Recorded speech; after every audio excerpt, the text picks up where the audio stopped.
Beer bottle ಅಂದ ಕೂಡಲೇ ಕುಡುಕರು ನೆನಪಾಗುತ್ತೆ.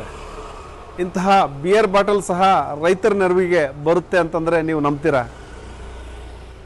ನೀವು ಧಾರವಾಡ ಜಿಲ್ಲೆ ಕುಂದಗೋಳಕ್ಕೆ ಬಂದರೆ ಅದು ಎಷ್ಟರ ಮಟ್ಟಿಗೆ ರೈತರಿಗೆ ನೆರವಾಗ್ತಾ ಇದೆ ಅನ್ನೋದು ನಿಮಗೆ ಸ್ಪಷ್ಟವಾಗುತ್ತೆ. ಜಿಂಕೆಗಳ ಹಾವಳಿಯಿಂದ ತಪ್ಪಿಸ್ಕೊಳ್ಳಿಕ್ಕೆ ರೈತರು ಅನಿವಾರ್ಯವಾಗಿ ಬಿಯರ್ ಬಾಟ್ಲ್ಗಳ ಮೊರೆ ಹೋಗ್ತಾ ಇದ್ದಾರೆ. ಇಲ್ಲಿ ಪ್ರತಿ ವರ್ಷವೂ ಅಂದರೆ ಕುಂದಗೋಳ ತಾಲೂಕಿನ ಬಹುತೇಕ ಗುಡೇನಕಟ್ಟೆ ಇರ್ಬೋದು, ಏರಿನಾರಾಯಣಪುರ ಮೊದಲಾದ ಗ್ರಾಮಗಳಲ್ಲಿ ಪ್ರತಿ ವರ್ಷವೂ ಮುಂಗಾರು ಬಿತ್ತನೆ ಸಂದರ್ಭದಲ್ಲಿ ಜಿಂಕೆಗಳ ಹಾವಳಿ ಹೆಚ್ಚಾಗುತ್ತೆ. ಅದರಲ್ಲೂ ಹಿಂಡಾಗಿ ಅರಣ್ಯ ಪ್ರದೇಶದಿಂದ ಬರುವಂತಹ ಜಿಂಕೆಗಳು ಹಿಂಡಾಗಿ ಬಂದು ಬಿತ್ತನೆ ಮಾಡಿ ಏನು ಮೊಳಕೆ ಹೊಡೆದಿರುವಂತಹ ಪೈರನ್ನು ತಿಂದು ಹಾಕ್ತಾ ಇದ್ದಾವೆ. ಪೈರು ತಿನ್ನೋದಂದಲ್ಲ, ಜೊತೆಗೆ ಹೊಲದಲ್ಲಿ ಎಲ್ಲಂದ್ರಲ್ಲೇ ಜಿಗಿದಾಡಿಬಿಟ್ಟು ಬೆಳೆನೂ ಸಹ ಹಾಳು ಮಾಡ್ತಾ ಇದ್ದಾವೆ. ಹೀಗಾಗಿ ರೈತರಿಗೆ ಏನಂದರೆ ಏನು ಆರಂಭದಲ್ಲಿನೇ ಬಿತ್ತನೆ ಸಂದರ್ಭದಲ್ಲಿನೇ ಒಂದು ವಿಘ್ನಗಳು ಎದುರಾಗ್ತಾ ಇದೆ ಅಂತಂದ್ರೂ ತಪ್ಪಾಗಲಿಕ್ಕಿಲ್ಲ. ಧಾರವಾಡ ಜಿಲ್ಲೆ ಕುಂದಗೋಳದ ಪರ್ಟಿಕ್ಯುಲರ್ ಕುಂದಗೋಳ ತಾಲೂಕಿನಲ್ಲಿ ಇದು ಜಿಂಕೆಗಳ ಹಾವಳಿ ಪ್ರಮಾಣ ಯಥೇಚ್ಛವಾಗಿ ಕಂಡು ಬರ್ತಾ ಇದೆ. ಪ್ರತಿ ವರ್ಷವೂ ಸಹ ಅದರಲ್ಲೂ ಮುಂಗಾರು ಸಂದರ್ಭದಲ್ಲಿ ಮುಂಗಾರು ಮಳೆ ಬರ್ತಿದ್ದಂತೆಯೇ ಏನು ಬಿತ್ತನೆ ಮಾಡ್ತಾರೆ, ಬಿತ್ತನೆ ಒಂದು 3 ಇಂಚು 4 ಇಂಚು ಬರ್ತಿದ್ದಂತೆ ಏನಂದರೆ ಆ ಬೆಳೆನ ತಿನ್ನಲಿಕ್ಕೆ ಬರೋದ್ರ ಜೊತೆಗೆ ಆ ಸಂದರ್ಭದಲ್ಲಿ ಬೆಳೆ ತಿನ್ನೋದ್ರ ಜೊತೆಗೆ ಏನಂದರೆ ಆ ಬೆಳೆನ ಹೊಲದಲ್ಲಿ ಅಡ್ಡಾಡಿಬಿಟ್ಟು ಜಿಗಿದಾಡಿ ಈ ರೀತಿ ಹಾಳು ಮಾಡುವಂಥ ಪ್ರಕ್ರಿಯೆ ನಡೀತಾ ಇದೆ. ಇದರಿಂದಾಗಿ ರೋಸ್ ಹೋಗಿದ್ದಾರೆ ರೈತರು. ಪ್ರತಿ ವರ್ಷವೂ ಈಗ ದೂರು ಕೊಡೋದಾಯಿತು, ಅರಣ್ಯ ಇಲಾಖೆಗೆ ದೂರು ಕೊಡ್ತಾರೆ ಎಲ್ಲ. ಆದರೂ ಸಹ ಏನಂದರೆ ಅಲ್ಲಿ ಅರಣ್ಯ ಇಲಾಖೆಯವರು ಒಂದಷ್ಟು ಕೆಲವೊಂದು ಕ್ರಮಗಳು ಕೈಗೊಂಡ್ರು ಸಹ, ಆದರೆ ಆ ಹಿಂಡುಗಟ್ಟಲೆ ಬರುವಂಥ ಜಿಂಕೆಗಳನ್ನ ನಿಯಂತ್ರಣ ಮಾಡಲಿಕ್ಕೆ ಯಾರಿಂದಲೂ ಸಾಧ್ಯವಾಗ್ತಾ ಇಲ್ಲ. ಹೀಗಾಗಿ ಅನಿವಾರ್ಯವಾಗಿ ರೈತರು ಏನಂದರೆ ತಮ್ಮದೇ ಆದ ತಂತ್ರಕ್ಕೆ ಮೊರೆ ಹೋಗಿದ್ದಾರೆ. ಆ ಪೈಕಿ ಏನಂದರೆ ಈ ಬಿಯರ್ ಬಾಟಲ್ಗಳನ್ನ ಗಿಡಗಳಿಗೆ ಕಟ್ಟುವ ಮೂಲಕ ಜಿಂಕೆಗಳನ್ನ ಒಂದಷ್ಟು ಬೆದರಿಸುವಂತಹ ಪ್ರಕ್ರಿಯೆಗೆ ಮಾಡ್ತಾ ಇದ್ದಾರೆ ರೈತರು. ಈ 2 ಬಿಯರ್ ಬಾಟ್ಲ್ಗಳನ್ನ ಒಂದ್ರ ಪಕ್ಕದಲ್ಲಿ ಕಟ್ಟಿಬಿಟ್ಟು ಏನಂದರೆ ಅಲ್ಲಿ ಬಿಡೋದ್ರಿಂದಾಗಿ ಆ ಗಾಳಿ ಅಲುಗಾಡದಂಥ ಸಂದರ್ಭದಲ್ಲಿ ಆ ಗಾಳಿಗೆ ರಭಸವಾಗಿ ಬೀಸುವಂಥ ಗಾಳಿಗೆ ಏನಂದರೆ ಬಿಯರ್ ಬಾಟ್ಲ್ ಒಂದಕ್ಕೊಂದು ತಾಗಿದಾಗ ಏನು ಸೌಂಡ್ ಹೊಮ್ಮುತ್ತೆ, ಆ ಸೌಂಡ್ಗೆ ಜಿಂಕೆಗಳು ಬೆಚ್ಚಿ ಏನಂದರೆ ಓಡ್ ಹೋಗ್ತವೆ. ಹೀಗಾಗಿ ಆದರೆ ಇಲ್ಲಿ ಏನಂದರೆ ಇಲ್ಲಿ ಒಂದು ಹೊಲದಲ್ಲಿ ಓಡೋದ್ರೆ ಮತ್ತೆ ಇನ್ನೊಂದು ಹೊಲದಲ್ಲಿ ಮತ್ತೆ ಅಲ್ಲಿ ಹೋಗಿ ಬಿಟ್ಟು ತಿನ್ನುವಂಥ ಪ್ರಕ್ರಿಯೆ ಮಾಡ್ತವೆ. ಹಾಗಾಗಿ ಈ ಬಿಯರ್ ಬಾಟಲ್ ಜೊತೆಗೆ ಏನಂದರೆ ಬೆದರು ಬೊಂಬೆಗಳನ್ನ ಸಹ ಇಡುವಂಥ ಕೆಲಸವನ್ನು ರೈತರು ಮಾಡ್ತಾ ಇದ್ದಾರೆ. ಅಲ್ಲಲ್ಲಿ ಹೊಲಗಳ ಮಧ್ಯದಲ್ಲಿ ಮನುಷ್ಯನ ಆಕಾರ ರೀತಿಯಲ್ಲಿ ಬೆದರು ಬೊಂಬೆಗಳನ್ನಿಟ್ಟು ಜಿಂಕೆಗಳನ್ನ ಹೆದರಿಸುವಂಥ ಪ್ರಯತ್ನ ಮಾಡ್ತಾ ಇದ್ದಾರೆ.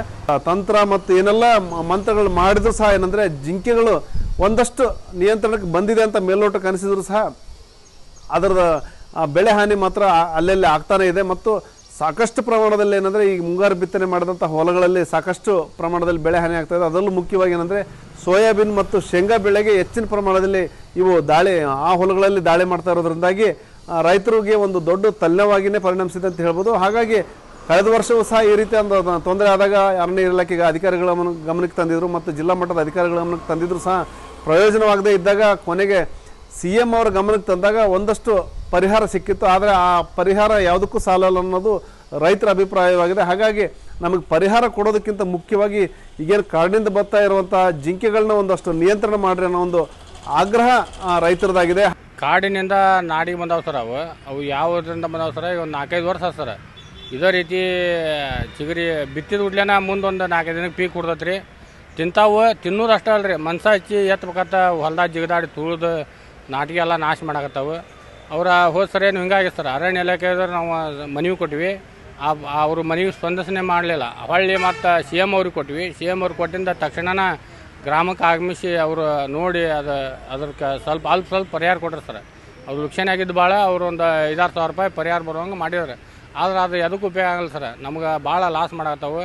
ಅವನ್ನ ಕಾಡಿನಿಂದ ಬಂದಿದ್ದವನ್ನ ಹೊಳ್ಳಿ ನಾಡಿಗೆ ಬಂದಿದ್ದವನ್ನ ಹೊಳ್ಳಿ ಮತ್ತು ಕಾಡಿಗೆ ಅವನ್ನ ಬಿಡುವಂಥ ವ್ಯವಸ್ಥೆ ಮಾಡಂತೇಳಿ ನಾವು ಹೇಳೀವಿ. ಆದರೆ ಯಾವುದೂ ಥರ ಮಾಡಿಲ್ಲ. ನಿನ್ನೆ ಇಲ್ಲಿ ಕುಂದಗೋಳದೊಳಗೆ ಜಿಲ್ಲಾಧಿಕಾರಿಗಳು ಇದನ್ನು ಜನತಾ ದರ್ಶನ ಮಾಡಿದ್ರು. ಆ ಜನತಾ ದರ್ಶನ ಹೋಗಿ ನಾವು ಮನವಿನೂ ಕೊಟ್ಟೇವಿ. ಆ ಮನವಿಗಿನ್ನೂ ಯಾವುದೂ ಇದು ಬಂದಿಲ್ಲ ಸರ. ನಾವು ಈಗ ಅವು ಹೊಲದಾಗ ಬೆದರು ಗೊಂಬೆ ಮಾಡ್ಯಾವ ಸರ. ಅವನ್ನ ನೋಡಿ ಹೆದರಿ ಓಡಿ ಹೋಕ್ಕವು. ಹೊಳ್ಳಿ ಅವು ಬೀರ್ ಬಾಟ್ಲಿ ಸೆರೆ ಕುಡಿದು ರಸ್ತೆ ಪಕ್ಕಕ್ಕೆ ಒಗೆದಿರ್ತಾರಲ್ಲ ಅಂಥವೆಲ್ಲ ತೊಗೊಂಡೋಗಿ ಕಟ್ಟೇವ್ರಿ. ಅವು ದಂಡ್ ಅಂತ ಸಪ್ಲ ಮಾಡಿ ಹೊತ್ನಾಗ ಚಿಗರಿ ಓಡಿ ಹೋಕ್ಕವು. ಓಡಿ ನನ್ನ ಹೊಲ ಬಿಡ್ತಾವೆ ಸರ, ಮತ್ತೊಬ್ಬ ಹೊಲ ಹೋಗಿ ಮೇಯ್ತಾವೆ.